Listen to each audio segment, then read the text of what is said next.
राम जय जय राम। श्री राम जय राम जय जय राम। श्री राम जय राम जय जय राम। श्री राम जय राम जय जय राम। श्री राम जय राम जय जय राम। श्री राम जय राम जय जय राम। बोलो सच्चिदानंद भगवान की जय। सत्य सनातन धर्म की जय। सतगुरुदेव भगवान की जय। प्रातः स्मरणीय परम पूजनीय परव्राजिकाचार्य श्री सतगुरुदेव भगवान के चरण कमलों में नित्य का वंदन करते हुए प्रेमी सज्जनों, माताओं, बहनों, सभी के हृदय में परमात्मा सत चित आनंद अद्वय रूप से सदा विद्यमान है। इसलिए परमात्मिक दृष्टि से ही सभी को नमन, वंदन, अभिनंदन। आज बहुत सारी चर्चाएं चली। सारी चर्चाओं का जो सार है वो है गुरुवाणी। यदि आपको गुरु उपसदन नहीं आता तो जितनी भी वाणी बोली जाती है वो सबकी सब है, बैखरी होती है। वाक बैखरी, शब्द झरी, शास्त्र व्याख्यान कौशलम, विदुषम विदुषा आनंद भुक्तये नत मुक्तये। यद्यपि अच्छा है,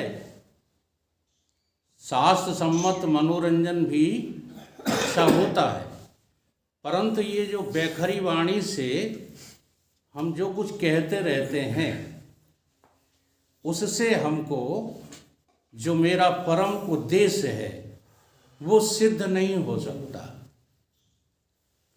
और ज़्यादातर जो है वक्ता केवल उसी ख्याल में जो है रहते हैं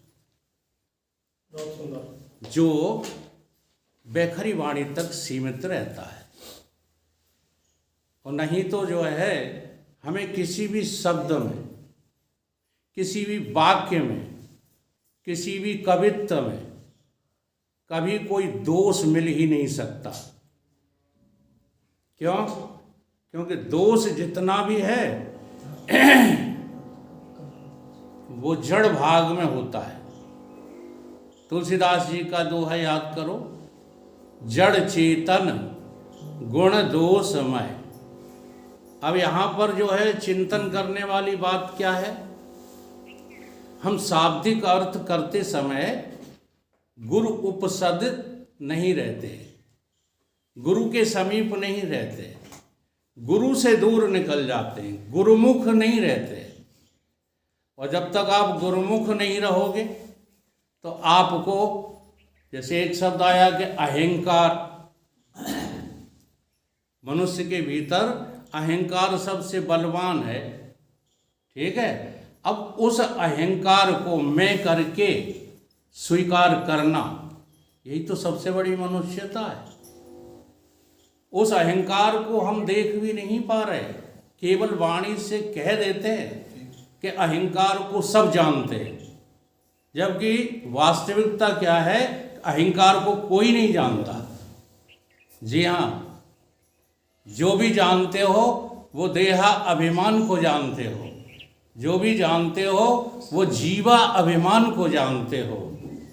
और भी ज़्यादा तरक्की करोगे, हाँ, तो अपने सद्गुणों के अभिमान को जानते हो। अहंकार को तो अभी आप छूते तक नहीं हो, क्योंकि अहंकार यदि तुमने छू लिया, हाँ, मात्र छू लिया, तो वो टूट ही जाएगा। बिना टूटे फिर वो रह नहीं सकता, ऐसा भूत है। अहंकार एक ऐसा भूत है जो तुम्हारे छूने से ही विलीन हो जाता है, रहता ही नहीं। रामचरितमानस की ये चौपाई सिद्ध करती है वो कथानक में, लेकिन है वेदांतिक। छुअत ही टूट पिनाक पुराना, और कहीं पर क्या है, पूरी करो।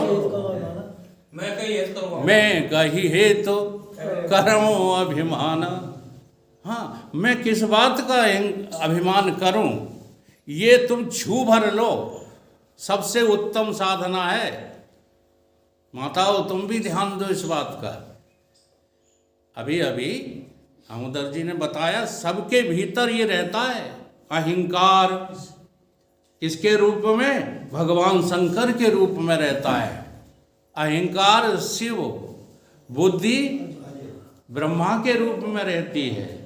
अब देखो हम कहाँ बहे चले जाते हैं। जहाँ सृष्टि बनी तब ब्रह्मा हुए, उन ब्रह्मा से जो है कमल निकला, फिर उसमें से विष्णु निकले, फिर ये हुआ, फिर वो हुआ।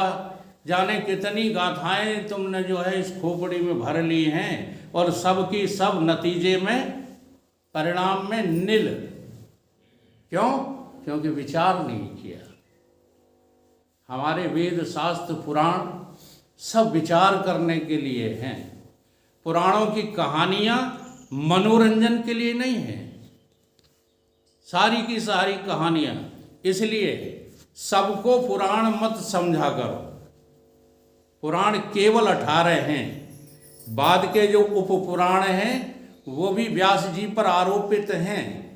व्यास जी ने वो पुराण नहीं लिखे। 18 पुराण ही व्यासकृत हैं, और उन पुराणों में जितने भी अर्थ हैं सब लक्ष्य से हैं। बिना लक्ष्य के कोई बात पुराणों में कही ही नहीं गई। इसलिए हमको जो हमारे गुरुदेव ने सिखाया वो हम आप लोगों को बताते रहते हैं। अगर आपको भगवत प्राप्ति का प्रयोजन बन गया है, बड़ा मुश्किल है मुझे भगवान मिल जाए, ऐसा प्रयोजन अपने अंदर बन जाना बड़ा कठिन काम है।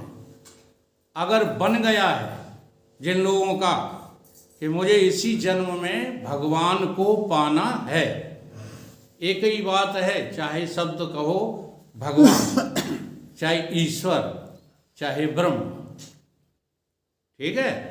ये अभी आप गहराई से नहीं समझ पाओगे। ये सब शब्द अलग अलग हैं, लेकिन लक्षणावृत्ति से एक ही को लक्ष्य किया जाता है। तो थोड़ा सा बता भी देते हैं, माताओं की नहीं समझ में आएगा। निर्गुण निराकार जो तत्व है वो ब्रह्म है, ठीक है। सगुण निराकार, साकार नहीं, सगुण निराकार जो तत्व है वही तत्व।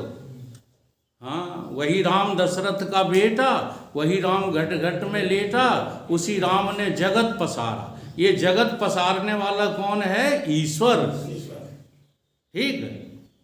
तो ये कैसा है?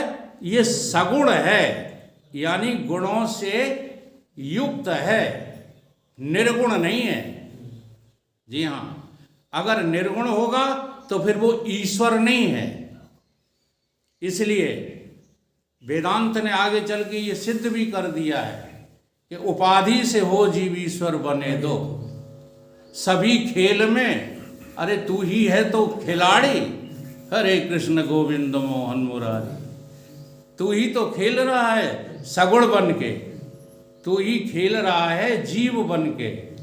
तो सगुण निराकार तत्व का नाम ईश्वर है। इसे रटो नहीं, अपने भीतर इसको रियलाइज करो, अपने भीतर इसको समझने की कोशिश करो कि कब हम सगुण हो जाते हैं।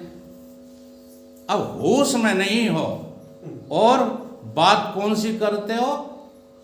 3x रम की, कि हम तो 3x रम पी करके आए। ये फौजी है नहीं, फौजी वो 3x रम से नीची बात नहीं करते, लेकिन जब वो वहाँ से नौकरी से आ जाते तो ठर्रे ही पीते हैं। ठीक है, लेकिन बात कौन सी करेंगे? 3 अक्षरम की। और वही नशा हम लोगों को हो जाता है पीते पीते, और कोई बात नहीं। हमने इतनी पिलाई आप लोगों को, इतनी पिलाई कि अब नशे में बोलते रहे तो पता वता कुछ नहीं है, बुरी चाय कितनी लगे, पता वता किसी को नहीं। क्यों? एक ही शर्त रख देते हम, बहुत बड़ी शर्त नहीं है। जो साधु है ना, अभी संत की पदवी तो नहीं हम किसी को दे पाएंगे, हम खुद संत नहीं हैं तो दूसरों को क्या दे दें। लेकिन साधु माने जो साधना में रत हैं, भगवत प्राप्ति जिनका प्रयोजन बन गया है, तो वो भगवान की साधना के लिए सबका त्याग कर देते हैं। ठीक है, पहचान हो जाएगी। महीना भर का, 1 महीने का शिविर कहाँ लगाऊं? यहाँ बाबा के आश्रम पर। ठीक है, फिर साधना करने वाले यहाँ टिकेंगे, और जो साधना कभी करते ही नहीं है वो नहीं टिकेंगे। ये पहचान है।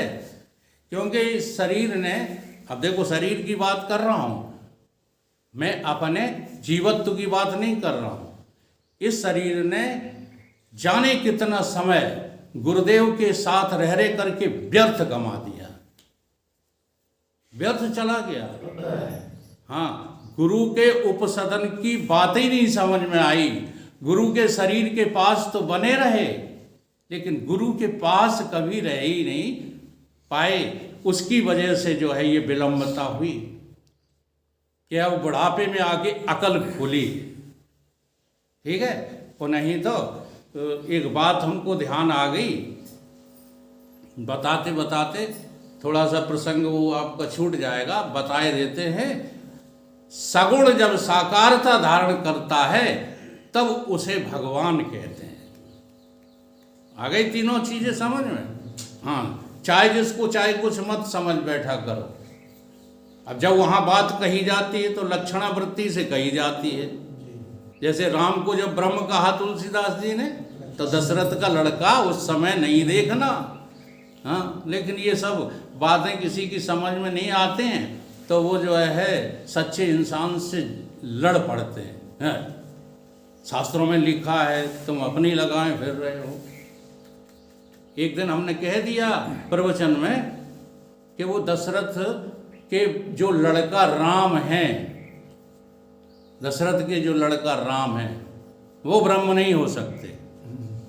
बस एक पंडित जी तो चढ़ बैठे हमारे ऊपर, विचार कुछ नहीं किया। वो इतनी संस्कृत बोले, फिर इतनी चौपाइयाँ बोले, ये सब व्यर्थ लिखा है। बिनु पद चलाए सुने बिनु काना, हमने कि राम के विषय में लिखा है। तुमको अकल है कुछ? ये तुम्हारे विषय में लिखा है, अनुभव करके देख लो। स्वप्न में न पाँव है, न हाथ है, न मुंह है, न नाक है, न आंखें हैं स्वप्न में? तुम्हारे पास स्वप्न में है? कुछ भी नहीं है। नाक तुम्हारे, हाथ तुम्हारे, पैर तुम्हारे, सब कुछ, 10 इंद्रियां यहीं पड़े रहते। कहाँ? चारपाई पे नहीं पड़े रहते। और वहाँ तुम क्या करते हो? बिनु पद चलहो सुनो बिन काना, सब कर रहे हो कि नहीं? हाँ, तो तुम्हारी बात तुम किस में जो है घटाने लगते हो? राम में। तो अब बेचारे राम जय भर के भय, हाँ, न फिर वे पिता की सेवा कर पाते, न अयोध्या राज्य का संचालन कर पाते, न कुछ कर पाते। तो असल में बात को समझे बिना कहे जाना अलग बात है, और समझ लेना अलग बात है। तो समझने की उम्र हम लोग निकाल देते हैं। अब इस बच्चे की है समझने की उम्र। जैसे जैसे बुद्धि का जो है हाँ विकास होता है, वैसे ही एक उम्र पाकर ह्रास भी होता है। अब ये रहस्य वैज्ञानिक है, इस रहस्य को समझने की कोशिश करो, अनुभव में आ जाएगी। जब बुद्धि पुराण हमारे जो है गुरुदेव तक कह देते हैं पुरुष जी, हाँ आग लग गई हो तो इस बुद्धि को, हाँ लग गई वास्तव। तो भगवान ने प्रसन्न होकर के मनुष्य को उम्र दी थी केवल 40 वर्ष। ये पौराणिक कथा है। अब पुराण का नाम मुझे याद नहीं रहा, कहीं से ला करके दिखा दूंगा। 40 वर्ष बचे कितने? 60 वर्ष जो है निर्धारित उम्र मनुष्य की 60 वर्ष है, लेकिन भगवान ने ईमानदारी से दी थी 40 वर्ष। 20 वर्ष दिए कुत्ते को, और 20 वर्ष दिए गधे को, और 20 वर्ष दिए उल्लू को। अब ये तीनों जो है बड़े व्यथित रहने लगे। कौन कौन? उल्लू, गधा और कुत्ता। तीनों ने जाकर के भगवान से निवेदन किया। पौराणिक कथा है, इसलिए मैं बार बार निवेदन करता हूँ, समझने की कोशिश करो। पुराण जो होते हैं वो 75% गप होते हैं और 25% उसमें सार वस्तु छिपी होती है। इसलिए किसी भी कहानी को तुम जो है सच्ची मत समझ लेना। तो सब व्यथित होकर भगवान के पास पहुँचे। सृष्टि रचयिता ब्रह्मा जी से बोले कि महाराज हम तो परेशान हो जाएंगे 20 वर्ष में। हाँ, इस मनुष्य की गुलामी करते करते। कुत्ता बोला ये हमारी उम्र जो है कम करो। नहीं, ठीक है, विचार करेंगे। यही बात गधा ने कही, लदे लदे हम परेशान हो जाएंगे, हमारी भी कम करो। ठीक, यही बात उल्लू ने कही, हम रत जगह कब तक करें, इसलिए हमारी भी कम करो। ब्रह्मा जी सोचने लगे सबसे बढ़िया प्राणी मनुष्य ही है। हाँ, इनकी सबकी जो है निवेदन जो इन्होंने किया है, दान तो कर ही रहे हैं, तो इन सब का कहाँ थोप दे?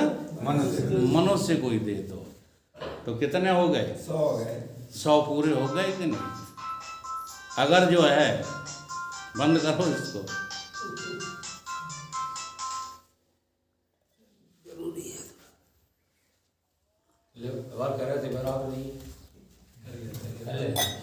पाई है कीमती जिंदगानी, उस पर भी जवानी का आलम। सोचा न जवानी में हम कौन है कितने पानी में।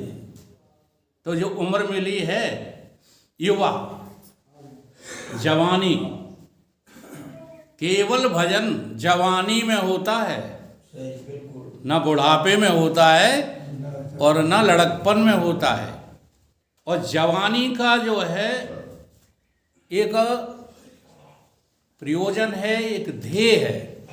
84 लाख योनियों में बचपन है या बुढ़ापा है, जवानी वहाँ है ही नहीं। मनुष्य जन्म ही जवानी है। जरा ध्यान दो, जैसे 24 घंटे में 4 बजे से 6 बजे क्या बोलते हैं अपन? ब्रह्म मुहूर्त। अभी हमारे जो है आचार्य जी जगदीश जी भी वर्णन कर गए। हम विरोध नहीं करते हैं, बहुत अच्छी बात है सवेरे का जागना, कसरत करना, शरीर का ध्यान रखना। लेकिन जो योग कह रहा है यम नियम, वो ये थोड़ा ही है, ये नहीं है वो। लेकिन ये बातें खराब नहीं हैं, इसलिए हम विरोध नहीं करते। और मुझे योग दर्शन आपको जो है व्याख्या करना भी नहीं है। हम तो अपने जो है उस पर उद्देश्य पे आते हैं। तो जवानी किसको कहते हैं? 84 भोग कर होए मनुज अवतार। तो मनुष्य का शरीर पाना ही जवानी है। ठीक आ गई समझ में? जैसे 24 घंटे में वो 2 घंटे क्या होते हैं? ब्रह्म मुहूर्त होते हैं। ऐसे ही मनुष्य का जो है शरीर पा जाना ब्रह्म मुहूर्त है, ब्रह्म पाने का मुहूर्त। ठीक है, मौका। अब क्या है? अब इसको 100 वर्ष जो है पड़े हुए हैं।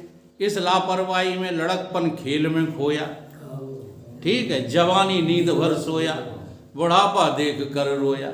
यही किस्सा पुराना है, बहुत पुरातन चल रहा है। चल रहा है कि नहीं चल रहा है? तो जवानी कहाँ चली गई तुम्हारी? अब जरा देखो इसमें जवानी कौन सी है, ध्यान दो। इन 100 वर्षों में वही जवानी है जिस समय तुम इस ब्रह्म बोध को प्राप्त हो जाओ। वरना तो आपने जवानी देखी ही नहीं। किसको जवानी कहते हैं? और देखो संकेत भी है, हमारे यहाँ जितने भी कर्म कांड हैं उनका संकेत है। पंडित लोग बुरा मान जाते हैं। तुमने जिंदगी भर ब्याह कराए, परंतु विवाह कराने का संकेत समझ में आया भगवान का? नहीं। अच्छा, जवानी में होते हैं विवाह के लड़कपन में, जवानी। अब तुम तर्क दोगे कि हमारे बुजुर्ग तो जो है कब कर देते थे? लड़कपन नहीं करते। अच्छा, विवाह भले लड़कपन में करते हो, लेकिन विवाह का उद्देश्य क्या रहता था उनका? जवानी रहती। कि कोई बच्चा ना हो पैदा है। बालिका का और बालक का विवाह कर दिया बुजुर्गों ने, तो क्यों कर दिया? बच्चा हो, पुत्र प्राप्ति के लिए। पुत्र प्राप्ति के लिए किया कि नहीं किया? तो पुत्र प्राप्ति तो जवानी में ही होगी आकर के, लड़कपन में तो होगा नहीं। तो ध्येय तो वही है, कोई दूसरा ध्येय नहीं है। तो दो प्राणियों का पाण ग्रहण संस्कार, यानी दो भिन्न भिन्न देशों के भिन्न भिन्न समय के लोग इकट्ठे किए गए, मिलाए गए, है ना। मिलाया किसने? पंडित जी ने। हाँ, पंडित जी ने मिलाया कि नहीं। अब उन्हीं पंडित को इस विभाग का महत्व पता नहीं है। पूछो तो कहते हैं हम कहाँ जाने, हम तो कर्म कांड करते। अरे उसी में तो रहस्य छिपा हुआ है। पंडित कौन बताओ? पंडित गीता में किसको कहा गया है? समदर्शना तो पंडित। देख लो, सतगुरुदेव भगवान ही पंडित हैं, संत ही पंडित है, साधु ही पंडित है, और कोई पंडित वंडित नहीं है। तो उनका क्या ध्येय है? जीवो ब्रह्मो ना परा। जीव और ब्रह्म को मिला देने का काम किसका है? सतगुरु का है। ऐसे सतगुरु का उपासन, उनके नजदीक बैठने का नाम है गुरु उपसदन। इसलिए गोस्वामी जी ने सबसे पहले वंदना की, बंदहु गुरु पद कंज, कृपा सिंधु नर रूप, हरि महामोह तम पुंज, जास वचन रवि कर। उनके वचन क्या करते हैं? रवि की करनी करते हैं। जैसे रवि उदय होते ही अंधकार का सर्वदा नाश कर देता है, ऐसे ही गुरुदेव भगवान के वचन से क्या हो जाता है? तुम्हारी अविद्या और अज्ञान का विनाश हो जाता है।